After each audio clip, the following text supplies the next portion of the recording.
Howdy, everybody. Here we are, all ready to take you down to Pine Ridge for another visit with Lum and Abner, brought to you by the makers of Horlicks, the original malted milk. Well, folks, here's another weekend caught up with us again. Don't they roll around, though? How many of you radio listeners, by the way, are planning parties this weekend at your home? Quite a few of you, I'm sure. And I'll bet a lot of you are wondering what to serve for refreshment. If that's the case, here's a tip I found out about, and it's very useful. Serve Horlicks malted milk or Horlicks and sandwiches. How's that for a suggestion? All right? That's something different, something your guests will appreciate instead of the usual tea or coffee. And no trouble at all to prepare, either. Just add water to Horlicks malted milk powder, mix, and it's ready for serving. You don't have to add milk or flavoring unless you wish to. Just use sufficient of the powder and mix thoroughly. And that's not all. Besides being a delicious and welcome change at your party, Horlicks is energy-giving, too, as you probably know, sustaining enough to keep the party going in full swing. It won't interfere with the bridge game. It won't leave your guests feeling heavy, as a rich and elaborate supper so often does. And besides, elaborate meals are expensive and hard to prepare. Try out this simple Horlicks malted milk party suggestion tomorrow, or the next time you have friends at your home. If you don't already have a package on hand, you can get it at your druggist in either natural or chocolate flavor. And now, just a word about the flashlight, which Lum and Abner offered to send to listeners. Frankly, folks, we didn't know we had so many friends. And the number of requests for flashlights was so great that they cannot be made fast enough to send out promptly. But, of course, everybody who ordered one will get his flashlight. Not right away, but just as soon as is humanly possible. We know that you'll bear with us in this matter. And when you finally do get your flashlight, we know that you'll be delighted with it. And now, let's see what's happening down in Pine Ridge. Well, Abner has done some very foolish things since he's been elevated to the office of president of the Jot 'em Down store. But yesterday he kept the climax by buying 10 cases of soap from a traveling salesman and paying $25 in advance on the order. As we look in on Pine Ridge today, we find Lum and Abner down at the store. Evidently, Lum doesn't approve of Abner's recent investment. Listen. Very ideas. As much soap as we've got on hand here, and you pitch in and buy 10 more cases. Yeah, but we ain't got nothing like that World Wonder. That's the outdoorest stuff I ever seen in the way of soap. Wouldn't surprise me none if that fella don't just put that $25 in his pockets, and we never will get no soap at all. Well, now, they better send it. I'll make them send us that $25 back. I got a receipt from it. Oh, you did? Why, of course I did. You don't think I'd just turn that money over to him without even giving me some kind of a showing for it, do you? I didn't know. Anybody that's goose enough to buy something like that from somebody that never heard of before, I might not believe anything about it. Yeah, well, I got the receipt right here in my pocket. That's just the trouble. You don't give me credit for knowing how to run this business. Let's see the receipt. You better put it up before you lose it. Well, let's see. Where did I put that thing? I might not bet. I put it here in my hip pocket with my watch here. For goodness sake. You've got more junk there in your pockets than some 10-year-old young'un. You ought to get some marbles and tops to make that Here it is. Yeah, I know what I had it here. Yeah. Your account is past due. Please send it. No, wait a minute. That ain't it. That's something else here. Yeah, that must be it right here. Yeah, here it is. Let's see. Received of Mr. Peabody, $25. Yeah, I made him give me that. Well, yeah, but there ain't no name signed to it. Huh? He give you a receipt, all right, but he never signed no name to it. That ain't worth the paper it's wrote on. Well, I'll be that blank. Yeah, that's fine business, Abner. Give a perfect stranger $25 and not even notice where he signed his name to the receipt or not. Yeah, well, I'll just write the company and ask them who their drummer is down this territory. I'll find out his name all right that way. Make him dig up the soap or the money won and get that drummer there's in a batch of trouble. That's what I'll do. Say you're going to write the company? Yes, sir, right this evening I'm going to write him. I know that he can't put nothing like that over on me. Whereabouts is the company located? Huh? Where's the company at? What town are they in? Oh, why, they're, well, I don't recollect hearing him say. I reckon it's on that receipt there, though, ain't it? Ain't nothing on here except received of Mr. Peabody $25. That fella just beat you out of that money, Abner. That's what he done. Well, I do know. That's all that's on there, ain't it? Why, sure. I figured the whole thing was a fake when I first heard about it. Oh, no, I don't think it was a fake, Lum. You'd have bought that soap yourself. You'd have saw that demonstrate that he put on. Take no wheel off in the buggy and wipe the axle off with that white silk handkerchief. Got axle grease all over it. And he just taken a little pan of water and some of that Wonder soap and washed it out just as clean as it was to start with. Yeah, I told you, Abner, that weren't axle grease on there, though. That was black tar soap. I seen him just before he come over here, stop and taking the wheel off the buggy and wash the axle off good and then rub black tar soap on there. Natural, when he smeared that tar soap on the handkerchief, it washed right out quick as he put it in that pan of water. Well, it looked like axle grease to me. Why, sure he did. That's just what he aimed for it to look like.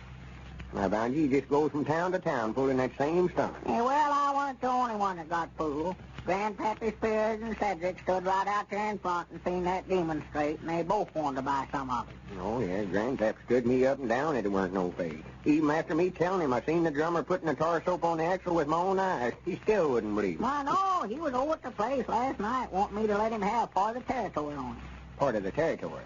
Yeah, well, I see that fella, he's given me the exclusive rights for this whole territory. If he'd have give you something for that $25, you'd have been a heap better off, though. Doggone, I'm just a good notion to let old Grandpap have a half-inch on it. I believe I can get $25 out of him, Lum, to get our money back. No, you don't. No, Abner, that ain't right. You ain't going to take advantage of Grandpap. No, sir. You made your bed, now you'll just have to lay in it. Well, now, if he wants to. Huh? I said you made your bed, now you can just lay in it.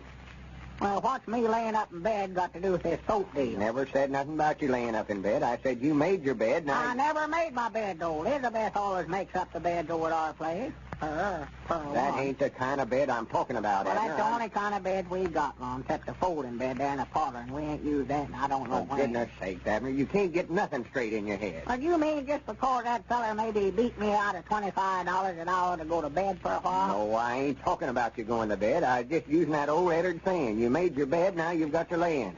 Well, I just won't do it. I won't do it. I ain't got no use for a fella that'll lay around in bed all day. I told you that ain't the kind of bed I'm talking about, though. You ain't talking about flower beds, are you? No, of course I ain't. Well, we got some flower beds out there in the yard, but Elizabeth won't even let the dog lay in them, much less... If you don't shut up, I'm going to fix you to where you'll have to lay in bed. Now, just hush up about it. You're the tryingest feller on the body's patience I ever seen in my life. Yeah, you're just mad 'cause I won't do what you want me to. Think I'm going to lay around in bed all the time just 'cause you said for me to. Wait, there comes Squire Skimp. Let me get out of here. I don't even want to talk to him. Oh, for goodness sake, reckon what he won't know. I don't know, but if he tries to say anything, don't even listen to it. No, I just stuffed my hand in my ear.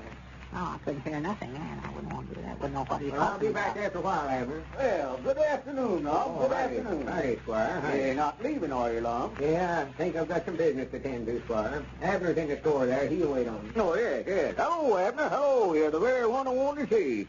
Howdy, Squire. What can I do for you? Why, I want to have a little talk with you, Abner. Yeah, sit down. Yes, thank you. What I come over to see you about, Abner, Grandpappy Spears was telling me that you bought some soap down here yesterday. World Wonder soap, I believe he called it. Said it had anything beat that he'd ever seen. Yeah, well, Grandpap was down here when the fella demonstrated to me. Mm-hmm. He was telling me about it. Said the feller took a white handkerchief out of his pocket and smeared axle grease all over it and then took that soap and washed the stains right out of it. Well, he claimed it was axle grease. Now, I understand that you've got the exclusive rights for this territory, Abner. Well, he told me I did. I reckon I have. Well, now, Abner, I was just sitting over there at the place thinking a while ago, you and Lum has got this store here, and that occupies all your time. I'm sort of looking around myself for some kind of a little business to get into now. The real estate game ain't very lively right now. I was just thinking maybe if I offered you a little profit on the deal, that you might be willing to turn that agency, the exclusive rights on that soap, over to me. No, I reckon not, Squire. Better not sell it to nobody, I reckon. It might not turn out so well, and then they'd want to hold me responsible. Well, now, I'll never hold you responsible, Abner, if I come over here and bought it with my own free will and accord. Yeah, but now that soap might not be no count all, Squire. Well, I'm willing to take them chances, Abner, after what Grandpappy said. I believe I can take the agency for that soap and make a good living out of it. Well, I don't know. I've got my doubts about it. Well, now, before I left the office over there, I sort of drawed up a little agreement here, Abner. You might look it over anyway. Now, there ain't a thing in it that'll bind you in any way. Says, to whom it may concern. Oh, one of them things, huh? For the sum of $50 cash, I do hereby agree to turn over to M.K. Skimp the exclusive rights on the World Wonder Soap for the Pine Ridge Territory. Signed. Then you can sign your name right down there. Did I understand you to say $50? Well, now, yes, but now that's just the figure I set down there, Abner. How does $75 sound to you? 75? Well, I'll tell you what I'll do, Abner. I'll make that an even $100, but now that's just as high as I'm going to go. Well, now, Squire, if you're just bound and determined to buy that, I'm going to let you have it. Give me $100. I know it, I'll sign it. But I'm telling you right now, Squire, you're going to have to start making your own beds if you lay in them. And to think there are some who've been criticizing the business ability of the new president. And now, let's go on over to the Barclay home. The young Barclay, son and heir, is making this dinner far from peaceful. Well, can you beat that, Alice? Yes, he's gone. Why, he just stomped away from dinner and right up those stairs. I sort of like it. That's the spirit that'll make him a great man. You have to get angry once in a while to be great. Hi, Alice, you shouldn't fuss at him so to make him eat when he says he isn't hungry. But just look at that plate, hardly touched. Oh, don't worry about it. He just left his dinner, so he'll be sure to be hungry for breakfast. John, you know Ralph needs that food to grow. Yeah, if he needs it, he'll come and get it. Say, does Ralph eat anything between meals? Why, he does when he's hungry. This afternoon he had some cookies. Then I remember I gave him a dime. Of course he may have gotten some candy. Gosh, Alice, you can't fill up even a 10-gallon boy like Ralph twice in 3 hours.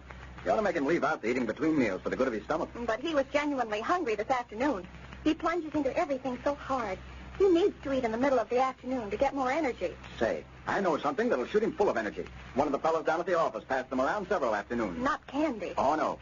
Horlicks malted milk tablets. Horlicks. Why, we fed Horlicks powder to Ralph when he was a baby. Sure. And Horlicks tablets would be just as easy for his stomach to handle now. They satisfy hunger. And because they digest so easily, they actually help the appetite. I see. Well, that's an idea. I'll give that boy some Horlicks tablets tomorrow. Have your children take Horlicks malted milk tablets with them to school.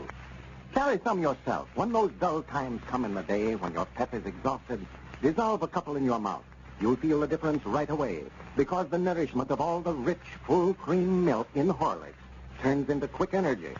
You can get Horlicks malted milk tablets in handy trial glass for 10 cents, or in larger sizes if desired. This is Carlton Bricker, speaking for Lum and Abner and Horlicks, who bid you all good night and good health.